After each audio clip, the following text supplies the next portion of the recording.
The last time I shared with you watch the water. And then I went to bed that night, and as usual, Holy Spirit showed up and started correcting me. I love correction because I like to know what's right and what's not right. Well, this lesson is called Save the Water. Every time I finish teaching, the teacher comes. This whole lesson is about watch the water disappear. I was thinking before about flooding and drowning. Well, what happens if you don't have water? You dehydrate. There is an entire element of watching the water that I missed. Holy Spirit is so awesome when He corrects me.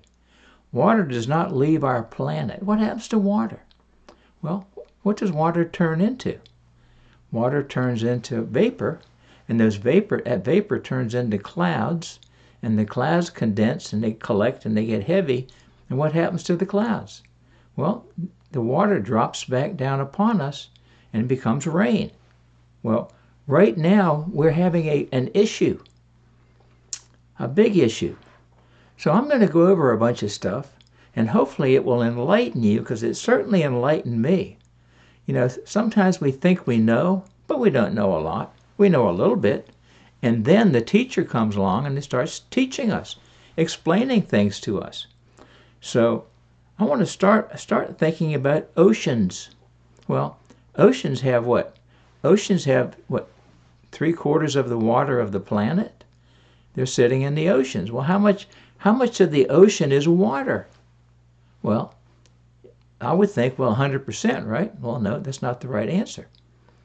96.7%. Because the rest of the stuff in water is what? Minerals, salt, all kinds of stuff. Plants, algae, growths. So the oceans are 96.7% water. What's the difference between an ocean and a sea? Well, we don't have a Mediterranean Ocean, we have a Mediterranean Sea.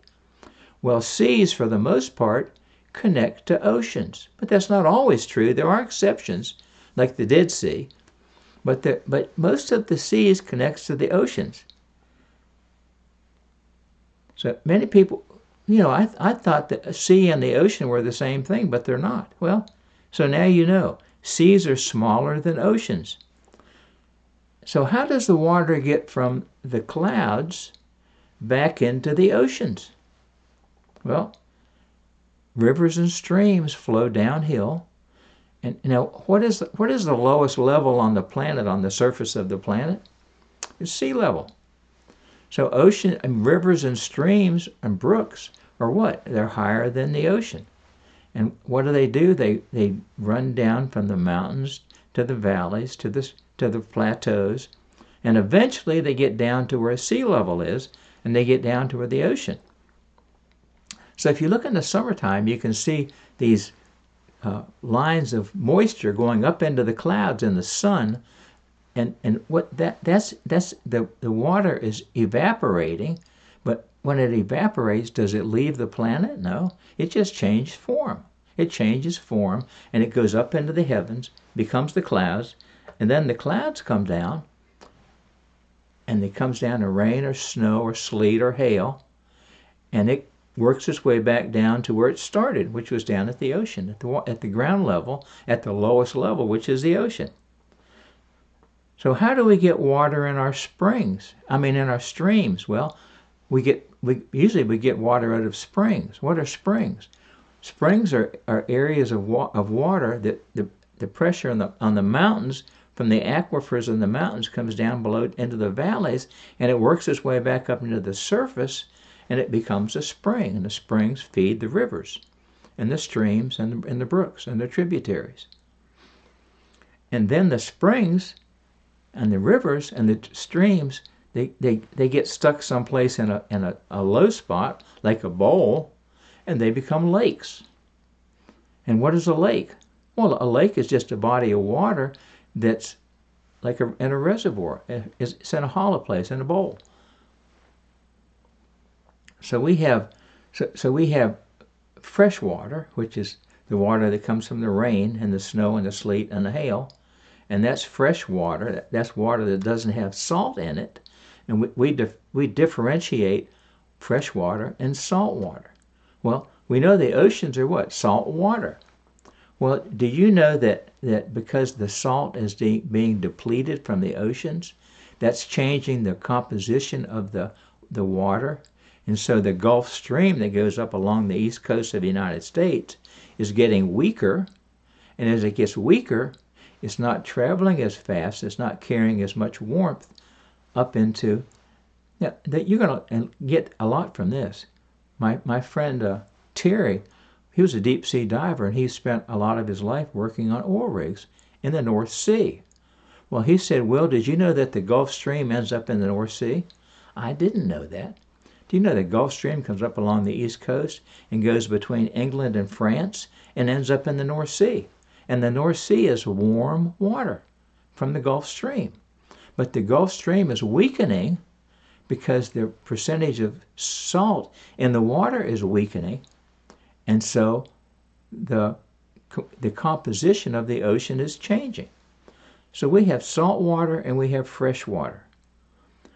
Now water can be broadly separated into salt water and fresh water. Salt water is 96-97% of all the water found mostly in oceans and seas. Fresh water is found in glaciers, lakes, reservoirs, ponds, rivers, streams, wetlands, and even groundwater. So we have lakes. We understand the lakes because we know about the Great Lakes, Lake Superior, Lake Huron, Lake Michigan. But there's two lakes that are bigger than Lake Erie.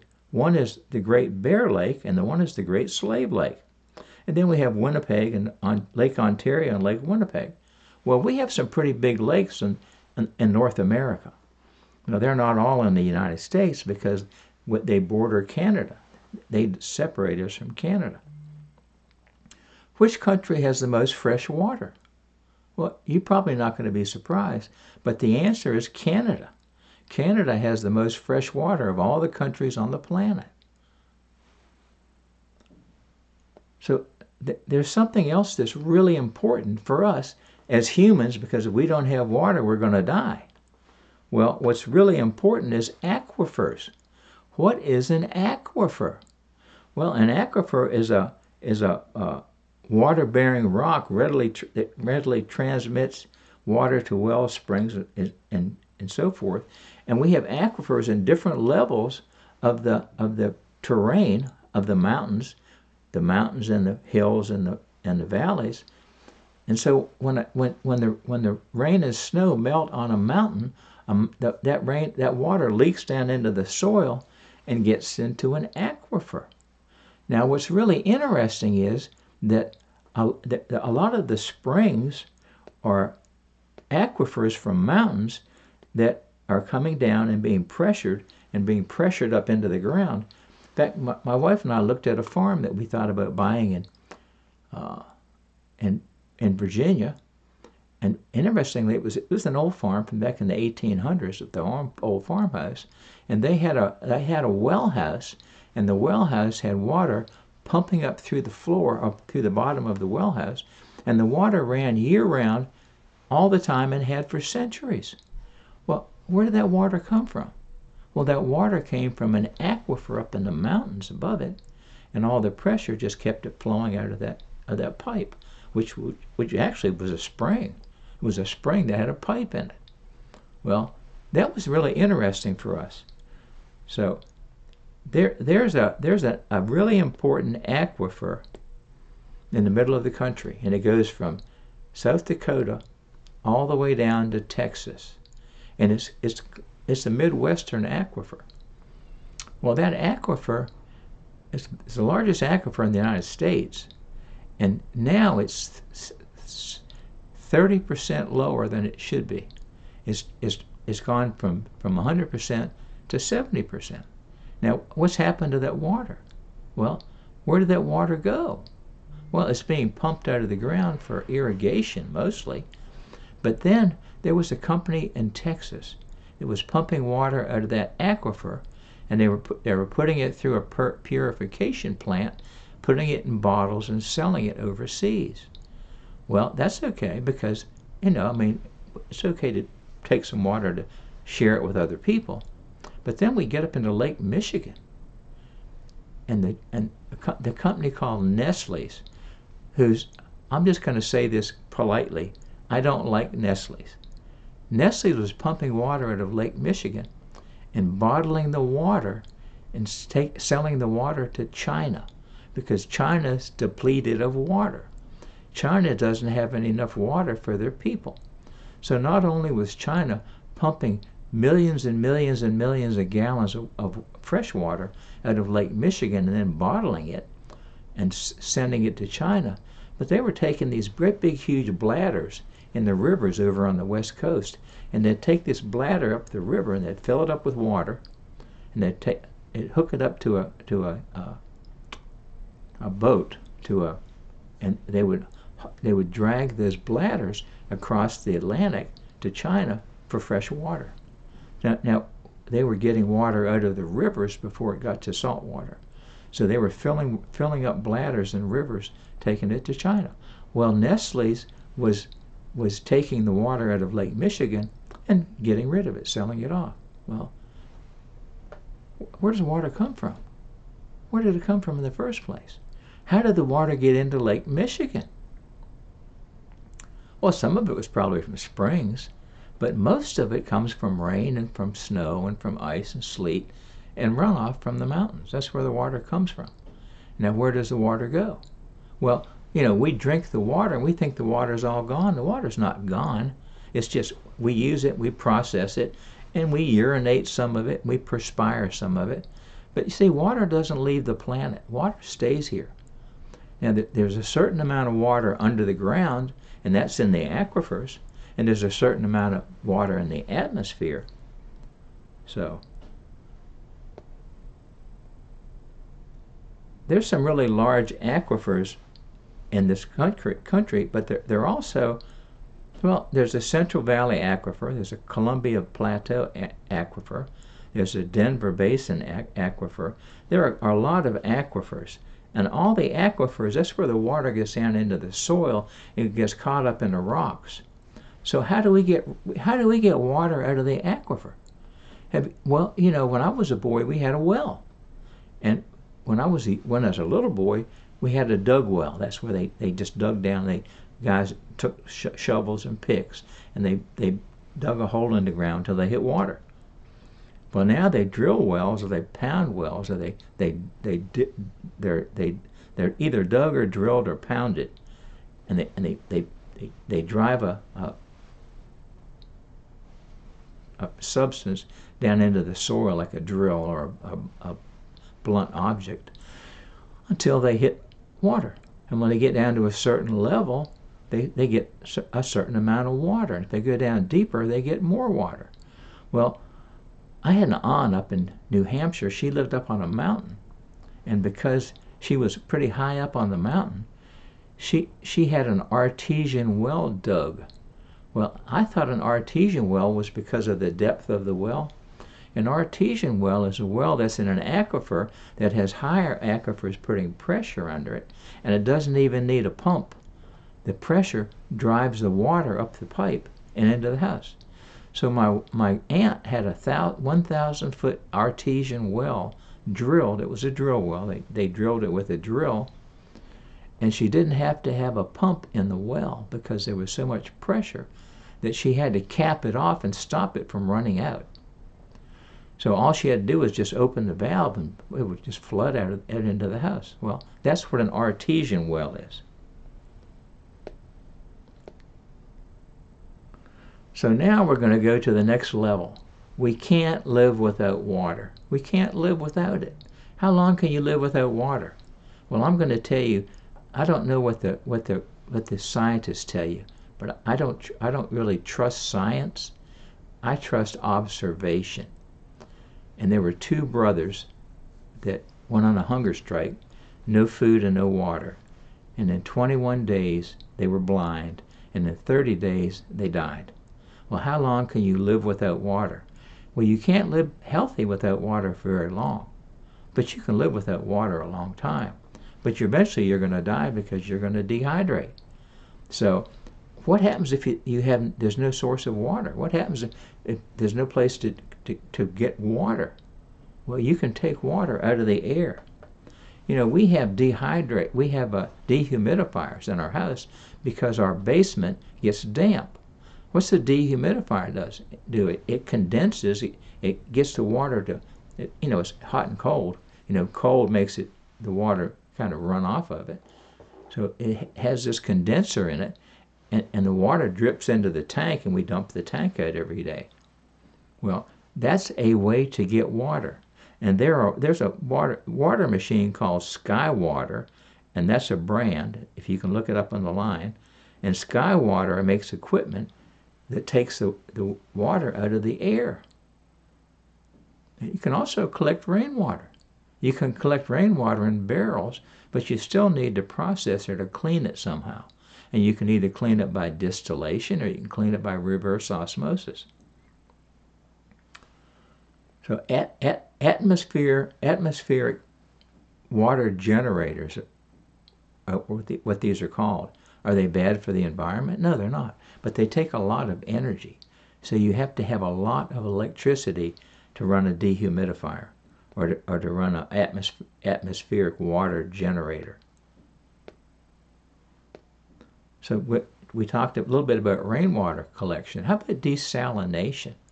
Well, how do you take seawater?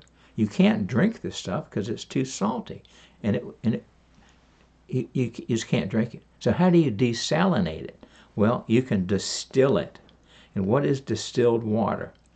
Distilled water is water that's been turned into steam and gone up through a pipe into a condenser, and it's dripped back into a pan. So the steam has now turned back into water, and that water is pure H2O. There's nothing in it, because everything that's left behind it was boiled. The steam came up the tubes and came into a cold plate, and it dripped down into a container, and that became distilled water. So I hope you're getting some sense of we need to be concerned about the water, because China is running out of water. The Euphrates and Tigris rivers are running out of water. The Mississippi River is running out of water. The Colorado River is running out of water. And that's happening right now. Water is disappearing. And we've got to do something to protect ourselves, to take care of ourselves. And one way we can do that is we can collect rainwater. If we have rain. Some places aren't getting any rain. You can't make water up out of nothing.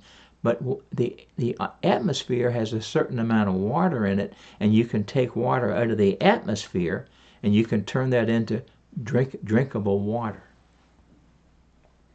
So I'm asking you to pray for this nation, that God has mercy on our souls, because we've done some terrible things in the past. We've murdered 66 million babies. There's all kinds of abominations. I'm not going to name them because I'll probably get this cut off the internet. But there's a lot of abominations going on right now, and our Heavenly Father has got to be disgusted with what we've been doing to this nation. The Native Americans used to thank the animals when they killed the animals and used their hides and used their meat. Well, we're not very respectful as Americans today. Do you thank the cow that gave up his life to make that steak or that hamburger? I mean, I don't think about that. Native Americans did. We can learn a lot from the Native Americans. There's a lot that I want to share with you, and I've made it a point that I have a separate website now for health and wellness principles, and that's listed underneath of this video. But I hope you will think a little bit more about water. And if something happens and you don't have a source of water, I want you to think of things that you can do to protect your family and have more water. So God bless you. Just keep up the fight, will you? Keep up the fight. God bless you. Thanks.